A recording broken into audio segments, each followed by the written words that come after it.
Hello students, welcome to the fourth unit of this particular subject, END112 Literary Theory.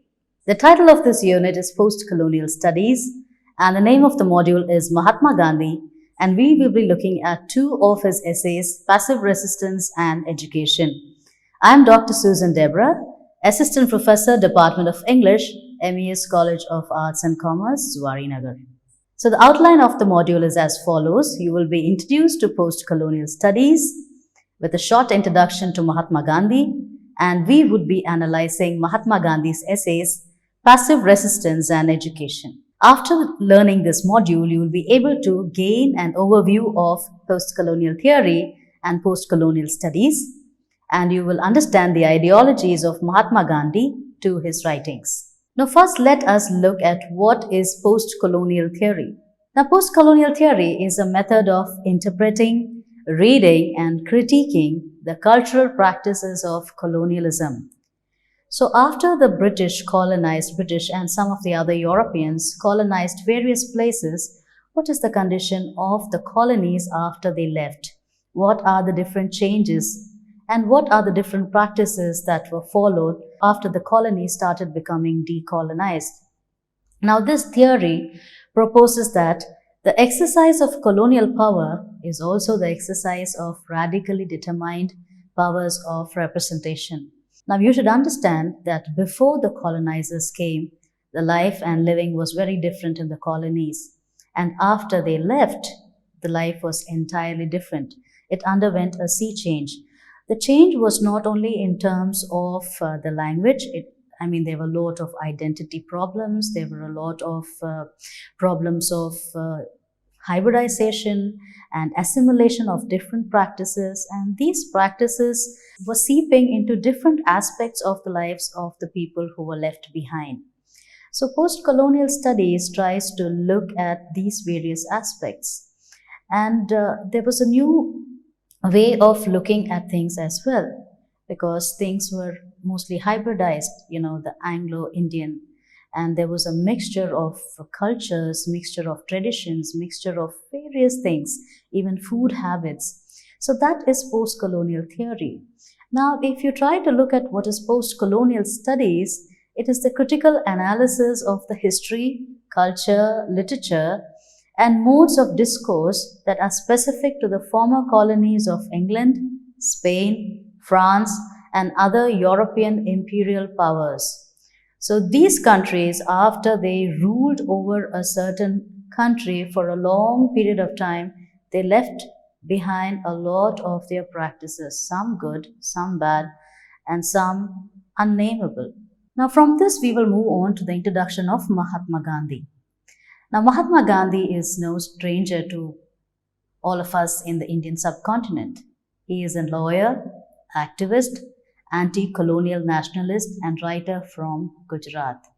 I think he is the most prominent of the freedom fighters, and some of us see him almost every day when we take out our wallets. So, Gandhi is known for his non-violent resistance movement against the British. He was a dominant political figure who was one of the front runners for India's freedom from the British. In 1948, he was shot dead by Nathuram Godse. Now let us look into the first essay of Mahatma Gandhi, which is titled Passive Resistance. Now when you see the title passive, you might get an overview of the word. Passive is not trying to act. So Gandhi tries to reason out why passive resistance, or I think we popularly know that as ahimsa, is necessary in today's world. So passive resistance is also known as soul force or ahimsa, which is a non-violent movement. Now Gandhi starts this essay by saying history is made of people who fought a lot of wars. Now many of the countries are known by their ability to have emerged victors from these wars. And wars are made popular by people, and wars usually include a lot of violence.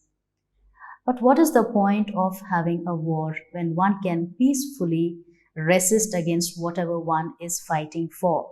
That is the premise of Mahatma Gandhi's essay, Passive Resistance. So Gandhi equates passive resistance to personal suffering. And he says that it is the reverse of resistance by arms. Now, when one personally suffers and does not take arms and listens to one's conscience, then one is fighting a battle, and that battle is peaceful at the same time very difficult. So, when the question is put to him asking, should not people respond and obey to the law of the land, Gandhi responds by saying, one should listen to one's conscience first. Now, one is not disobeying the law by listening to one's conscience. So, his justification is if you are true to your conscience, you will be able to do the right thing. And that right thing is peace. And that peace is something which is even more violent than the violent arms resistance. So, what he says is, soul force is always better than brute force. And if we see Gandhi's life, it was quite prominent. He did not fight, he did not go on any arms agitation. What he did was fasting. He fasted, many times he fasted unto death, and he tried to show his displeasure, or he tried to show that how he can win all these wars, he can win the freedom movement by fasting and not taking up arms like certain other nationalist leaders try to do. So this essay is in the form of a question and answer, where both the question and the answers are put forth by Mahatma Gandhi to understand his views on peaceful, passive resistance, which is also known as ahimsa. Now we'll move on to the next essay of Mahatma Gandhi, which is titled Education. So Gandhi tries to talk about education, saying that the Western education system, which was quite followed by many during that time, is something very futile.